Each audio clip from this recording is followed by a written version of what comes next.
Lesson 2.7, Test Yourself number 2. In Module 2 you learned how to create a 3D model and how to create drawings from it. Try to create the following model and drawings using the skills and techniques you learned in Module 2. Please remember, I'd like you to try creating this before you watch the movie. Only watch the movie if you struggle with this project. In this Test Yourself exercise, I'd like you to recreate our design from the Test Yourself exercise number 1. But this time, I'd like you to create it as a 3D model. So just use the same dimensions from Test Yourself exercise number 1. First of all, let's just check our units. So File, Document Settings, and Units. And we can use feet and inches, or we could use millimeters. I've got both dimensions if you have a look at Test Yourself number 1. So I'll give you both sets of dimensions. But for this exercise, I'll be using feet and inches. Okay, now the scale of this object, it's about 3 meters square, about 10 feet square. So we'll need to make our layer a slightly different scale. So let's go Active Layer Scale, and we'll make this 1:20. So 3 meters, that's 1 meter there, that's 1 meter, so that'll be just here in the middle. Remember, we can start by double-clicking on our rectangle tool. Now I'm using the Architect workspace that I changed to last time. If you'd like to use the earlier workspace, we'll go to Tools on the menu bar, we'll go to Workspaces, and we'll choose Fundamentals. Because the Fundamentals workspace is a simpler, easier workspace to use, and it's got most of the tools that we need, except for those odd things like create multiple viewports. We could also use multiple view panes. Here we are, we've got these set. Now it's just remembered what I had set last time, so I'm going to change this to a 3D view like that. And this will be my floor plan. I'll be able to see it in plan and in 3D view. So we'll start by double-clicking on the rectangle tool. So this is about 10 feet by 10 feet, 3 meters by 3 meters. So it's actually 9 feet 10 inches is the actual amount. So 9 feet 10 inches that way, 9 feet 10 inches that way. And we want that to be in the center, and we want that to be at 0 and 0. So that the center of my rectangle will arrive right in the middle of my page. So 9 feet 10 inches. Let's make sure we've got that correct. And then OK. So there it is there. I can click and drag this up. Now it needs to come up about 2 feet, 600 millimeters, because we're going to put 6-inch steps in, and we need 3 of them. So we'll bring that up by 600 millimeters, or 24 inches.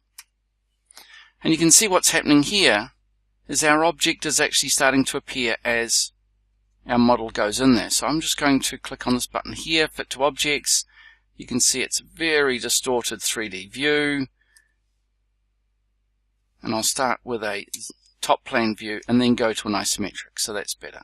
And I'll just have a look at it as an isometric from the other side. This is my plane view here. You might remember we had some steps to go in here, and the steps were related to the size of the planters. So what if I draw the planter first? And you might remember this was 18 inches in each direction, 450 millimeters. So I can go, if we just have a look here, I'll just start this and we'll just have a look. So you can see if I click there to start, just look out for my automatic working planes. I want to be on that top edge there. So click to start, and we want that to go minus 18 and 18. Enter once, enter again. I can then click on that, and I can then pull that up by another 18 inches, enter once, enter again. Now it's so quick because I'm using my data bar options allow numeric keypad entry. I don't have to hit the tab key, I can just start typing straight away. You might remember this object here, we could change to a center mode because this had a hole in it, if you remember. So half of that would be 9 inches, so let's make that 8 inches by 8 inches.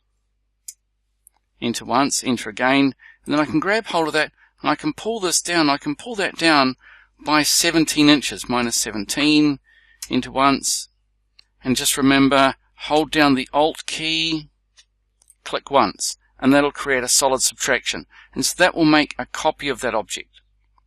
If I go back to my top plan view here, so this is my top plan view, I want to put my steps just in this area here. But if I have that object selected, I can drag a copy of that object from here, and I can hold my mouse down, pull that up to here, and then just at the last minute, put my finger on the control key on a Windows machine or the option key on a Macintosh, and that'll make a copy. If I select both of those and grab it by that corner and drag it across, control key, option key, I've now got 2 copies of that. So that is a pretty quick way to get started. We'll start with our rectangle again, and we're going to start at that point there. I'm just going to touch that point and click there, and I want to use that mode of my rectangle. Touch that point there and come out from that. Now that might be slightly tricky to do it that way, so it might be easier for me to do it here, where I touch that point, and I come down, and what do I need? I need 3 steps, and each step is about 1 foot, 1 inch, so 13 inches, so that needs to be 3 times minus 13. Enter once, enter again, and that'll create that straight away for me. Then I can click and I can extrude that up. And that wants to come up by 6 inches. Enter once, enter again. So the next step goes from here down to here, and it is minus 13 inches times 2. Enter once, enter again. And that creates it, and you might notice it creates it down the bottom, so I'll need to use my B key so I can see through it. Or I could just use my extrude command straight away, and I can go model and extrude, and that extrusion is 6 inches, enter once. And the bottom's edge, 6 inches. Now the next rectangle, I could actually start by going to the center of that plane there, to that corner there, and then just pull that up by 6 inches. Enter once, enter again.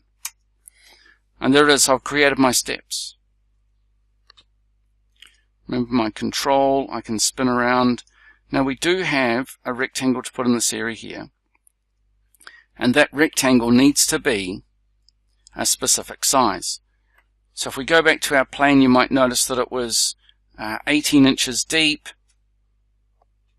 by 3 feet 8 inches wide. So let's go double click. I'm going to use that corner, I think, or that position. So the width is 3 feet 8 inches, about 1120 millimeters wide. Here we need a height of 450 millimeters, 18 inches. I need to do position at next click. I need to turn that on. So there's my size again. Okay, and there's my object. And you'll notice that it's not exactly going the right way. I've actually got it back to front. So I'm going to escape from that, go back to this, and change those around. So that's 18 inches or 450 millimeters in that direction, and it's nearly 1200 or 3 feet 8 inches in that direction. And I want to go by the center. So click OK, come into this area, click once. So that gives me my rectangle. So this is the wrong size. So if you have a look here, it needs to be slightly bigger. So what I should do is to leave the outside face there and then go plus 300 millimeters or plus 12 inches and give myself the right depth. Now because I've made those changes, and I may have made a couple of mistakes, that I can't use my automatic push-pull. So what I'm going to do is to go to model on the menu bar and extrude it. So I'll go extrude, and it needs to be 600 millimeters to get up to the floor of my patio, plus it needs to be round about eye level maybe, so round about 5 feet. So we're going to go 24 plus 5 feet, and that should give me my face or the start. We've got a chimney to go on top of that, and if we have a look at the plan, the chimney starts at the center back here and goes across there.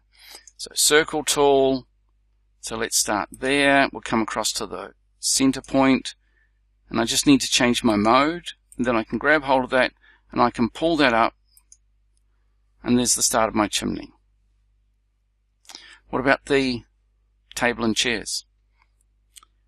If we were using a different workspace, we might find there's actually a table and chair object that we could use. Now we're using the basic workspace, which is not there. If I change workspaces, so tools on the menu bar, workspaces, and if I choose one of the professional range of Vectorworks, you'll find there's actually a furniture area which has tables and chairs in it. So the easiest way to create objects is often to use pre-made objects. Let's have a look. We've got furniture, we have a table and chairs, and there's my table and chairs. And there are lots of options with this table and chairs. I can choose what kind of chairs I've got: simple chairs, cafe chairs, corporate chairs, dining chairs, and so on. So that's a really quick way to make your table and chairs. Just remember to add some color to that, and that should give us our plan. If you want to create your drawings, don't forget, now that we're in a professional workspace, we could go View and create multiple viewports, which would create the multiple views our object. We can change the colors of things, so we could give that a slightly brown color maybe. You can use standard colors, or sometimes I find the classic ones have got a good color in them. Maybe these ones need to be colored up slightly differently. Maybe these would be a charcoal color. And so it just adds a little bit of spice to your design.